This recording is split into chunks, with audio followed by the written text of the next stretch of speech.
Queridos hermanos, iniciamos la lección divina de este día sábado 24 de septiembre, sábado de la semana 25 del tiempo ordinario. Por la señal de la Santa Cruz de nuestros enemigos, líbranos, Señor Dios nuestro, en el nombre del Padre, y del Hijo, y del Espíritu Santo. Amén. Señor mío y Dios mío, creo firmemente que estás aquí, que me ves, que me oyes. Te adoro con profunda reverencia, te pido perdón de mis pecados y gracia para hacer con fruto este tiempo de lección divina. Madre mía Inmaculada, San José, mi Padre y Señor, Ángel de mi guarda, interceded por mí. En este día sábado, en la primera lectura, leemos el libro del Eclesiastés, o libro de Coelet, capítulo 11, versículos 9 al capítulo 12, versículo 8. Alégrate, joven, durante tu juventud. Disfruta de corazón tus años jóvenes. Sigue el camino que te indique el corazón y lo que deleita a tus ojos. Pero no olvides que de todo ello Dios te pedirá cuentas. Aleja de tu corazón la tristeza y de tu cuerpo el sufrimiento. Pero recuerda que los placeres de la juventud son cosas que se acaban. Acuérdate de tu Creador en tus años jóvenes, antes de que vengan los días amargos y se te echen encima los años en que dirás, no hallo gusto en nada. Antes de que se nuble la luz del sol, la luna y las estrellas, y retornen las nubes tras la lluvia, cuando tiemblen los guardias de la casa y se dobleguen los valientes, cuando las que muelen sean pocas y dejen de trabajar, y las que miran por las ventanas se queden ciegas, cuando las puertas de la calle se cierren y se apague el ruido del molino, cuando enmudezca el canto de las aves y cesen todas las canciones, cuando den miedo las alturas y los peligros del camino, cuando florezca el almendro y se arrastre la langosta y no dé gusto la alcaparra, porque el hombre se va a su eterna morada y circulan por la calle los dolientes, antes de que se rompa el cordón de plata, antes de que se quiebre la lámpara de oro, antes de que se haga añicos el cántaro junto a la fuente, antes de que se caiga la polea dentro del pozo, antes de que el polvo vuelva a la tierra a lo que era, y el espíritu vuelva a Dios, que es quien lo ha dado. Todas las cosas, absolutamente todas, dice Coelet, son vana ilusión. Palabra de Dios. ¿Qué está diciendo en definitiva el libro del Eclesiastés, el libro de Coelet? Recuerda que ayer iniciamos justamente con esa lectura donde, antes de ayer se nos marcaba esa banalidad, todo, absolutamente todas las cosas son vana ilusión. Y comenzaba a plantear ese término de existencia, cómo presentarnos, cómo determinar nuestra existencia para que sea un planteamiento realista en este mundo que es pasajero, que esa es la condición clara de este mundo. Este mundo es para mí pasajero. Ahora se mete a tratar el tema de la juventud. Y en definitiva, ¿qué está diciendo el libro del Eclesiastés? Que el joven aproveche su juventud. Sí, claro, por supuesto que aproveche su juventud, que use su juventud. Esto no significa que se use la juventud para lo que se le dé la gana, ni para buscar solo los placeres. Pero el joven tiene que ser joven y tiene que aprovechar su juventud. Para decirlo en un modo claro, lo que dice el libro de Coelet, durante tu juventud disfruta de corazón tus años jóvenes, disfruta los años jóvenes, porque tienen efectivamente grandes cosas. La juventud provee efectivamente un momento de alegría, un momento de gozo, un momento de deleite, un momento de vitalidad, un momento en que uno puede realizar tantas y tantas cosas. Disfruta según lo que te indique el corazón, deleita tus ojos, pero no olvides que de todo ello Dios te pedirá cuentas. Entonces, no se trata de un disfrutar la juventud por disfrutar la juventud y ya está. Se trata de un disfrutar la juventud con responsabilidad. Vive tu libertad, vive tu juventud, pero sé responsable de ella. Porque si no eres el responsable de ella, te vas a olvidar del principio fundamental, del principio existencial fundamental. ¿Cuál es? Que voy a tener que dar cuentas a Dios, que Dios me pedirá cuentas. Y por eso, aleja de tu corazón la tristeza, de tu cuerpo el sufrimiento. Pero recuerda que los placeres de la juventud son cosas que se acaban. No pretendas que la juventud va a durar para siempre. Una parte importante de nuestra existencia es ser realistas con la edad que tenemos. Cuando una persona, tú le escuchas, no, yo soy joven, ya tiene 70 años. Esa persona tiene un problema y va a vivir en amargura, va a vivir en mucha amargura, va a vivir en muchas ansiedades, en muchas frustraciones. ¿Por qué? Porque no está aceptando la realidad. Y el que no acepta la realidad vive en profunda frustración. Hay un tiempo para todo, nos ha dicho el libro del Eclesiastés el día de ayer. Hay un tiempo para todo y uno tiene que saber distinguir los tiempos y saber que efectivamente los años pasan. Y eso no tiene nada de malo. No tiene absolutamente nada de malo. Pero cuando una persona llega a edades mayores y pretende, no, yo soy joven. No, mira, tú vives en una especie de drogadicción porque vives en una ilusión, en una fantasía. No es verdad que eres joven. Tu juventud ya pasó. Atente a eso, a lo que ha sucedido, que le sucede además a todos. ¿Cómo voy a vivir entonces esa juventud? Y dice el libro del Eclesiastés, acuérdate de tu Creador en tus años jóvenes, antes de que vengan los días amargos. ¿Qué le está diciendo el libro del Eclesiastés? Es algo precioso. Mira, las virtudes que no se cultivan de joven son muy difíciles de conseguir en la vejez. Las virtudes que no se consiguen de joven son muy difíciles de conseguir en la vejez. No imposible, pero muy difícil. Por tanto, si yo no aprovecho la juventud para ganar virtudes, no las voy a ganar después. No, después llegará el tiempo de vivir la mansedumbre, de vivir la humildad, de vivir la pureza, de ser una persona de oración. No, hermano mío. El que no lo hace de joven, no lo va a tener de viejo. Por eso nosotros vemos la gran diferencia en las personas adultos mayores. Hay muchos adultos mayores que no tienen ninguna virtud. Son viejitos, bonitos, sí, pero no tienen esa virtud de amar a Dios. Porque a lo largo de su vida no pusieron a Dios en primer lugar. Y quien no pone en su juventud a Dios en primer lugar, no lo va a poner en la vejez. No lo va a poner en la vejez.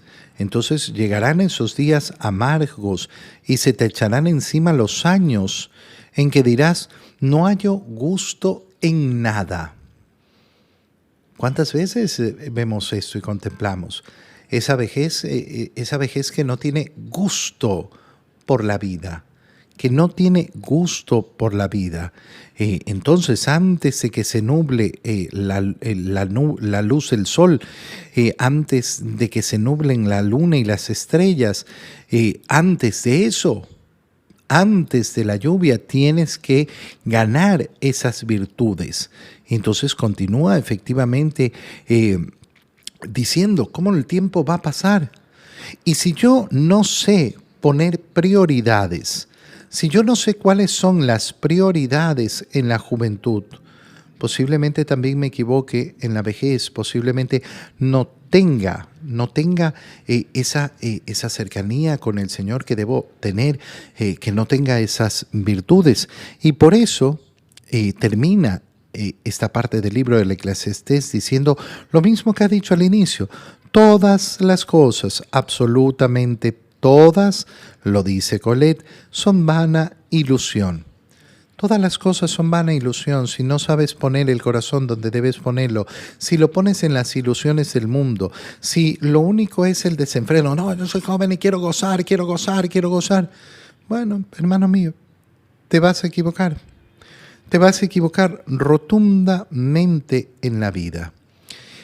En el Evangelio, continuando la lectura del Evangelio de San Lucas, leemos el capítulo 9, versículos 43 al 45.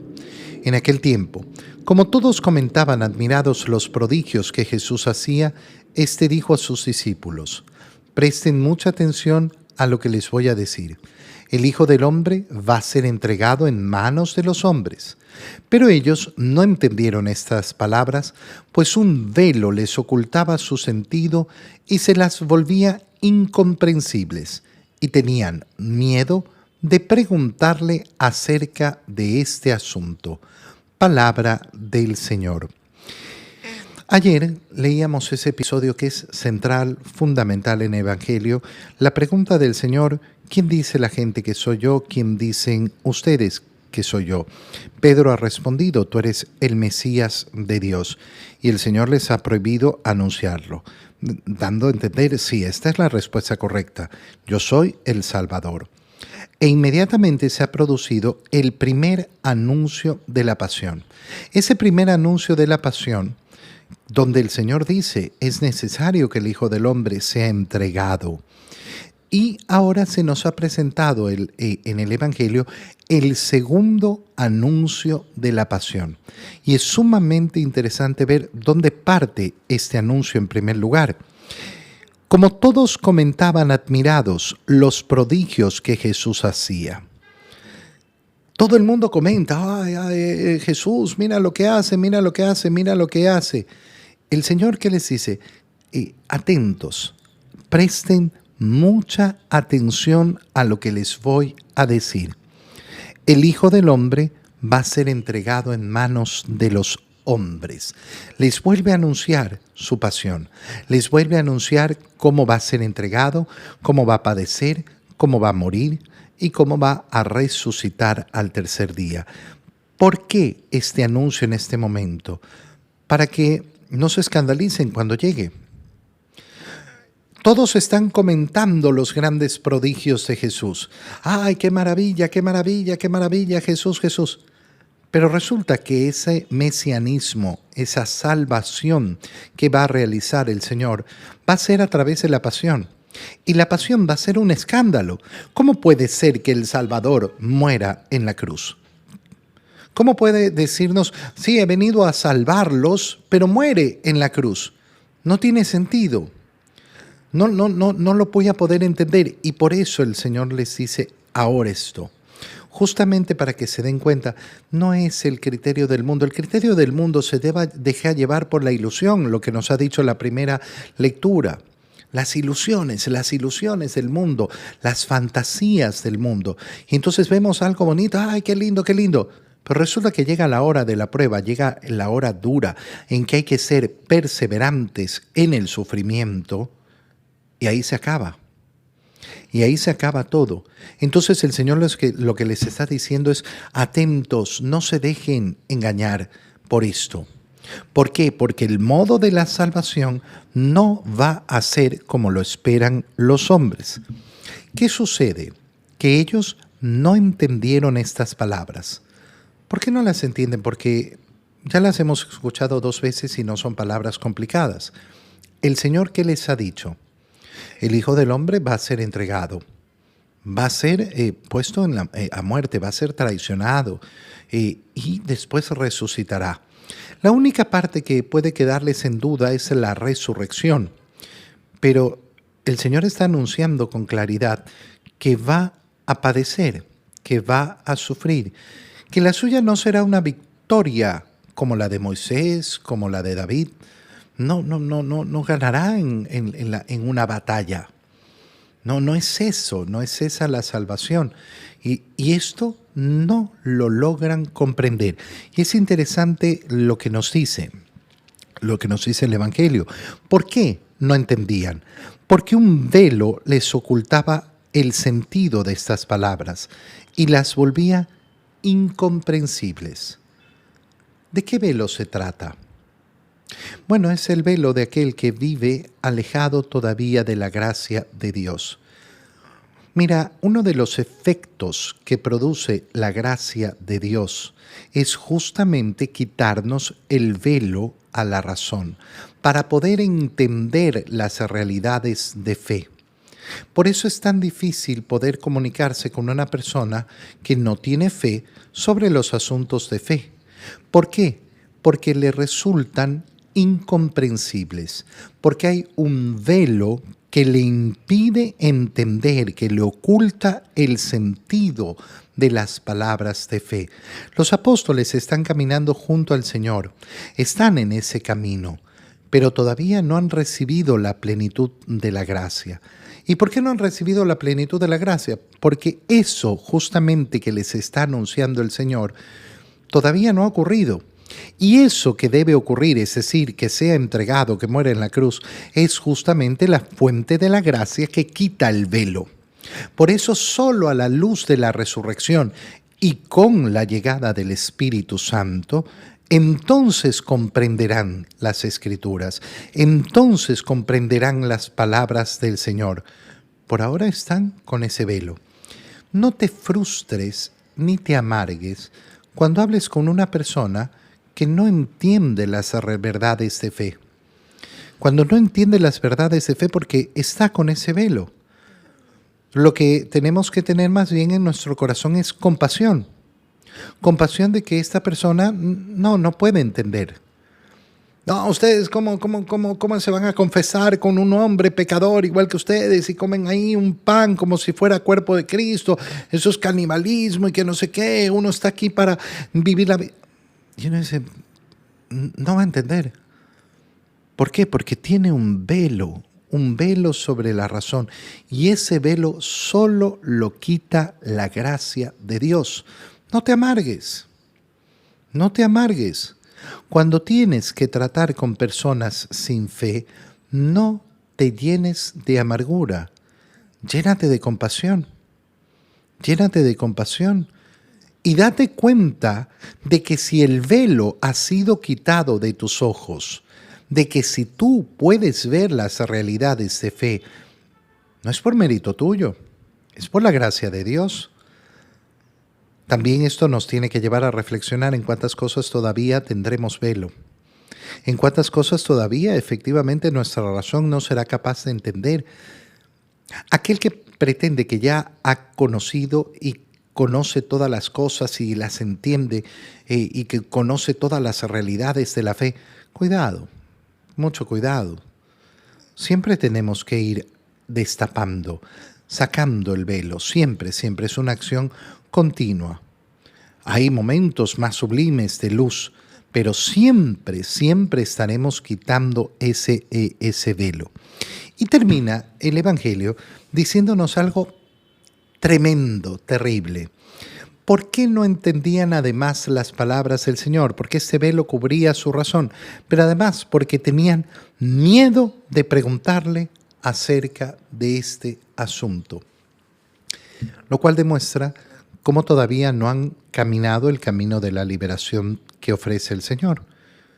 El camino de la liberación del Señor implica la liberación de los miedos. Implica la liberación de los miedos. Quien no se libera de los miedos no camina el camino de Cristo. Analiza hoy cómo están los miedos en tu corazón, porque los miedos son esclavitud del demonio, no son muestra de la libertad de los hijos de Dios. Tenían que haberle preguntado al Señor, pero eso, que era tan sencillo, no lo hacen. Te doy gracias, Dios mío, por los buenos propósitos, afectos e inspiraciones que me has comunicado en este tiempo de lección divina.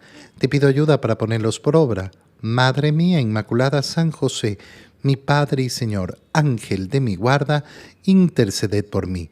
María, Madre de la Iglesia, ruega por nosotros. Queridos hermanos, un feliz día para todos.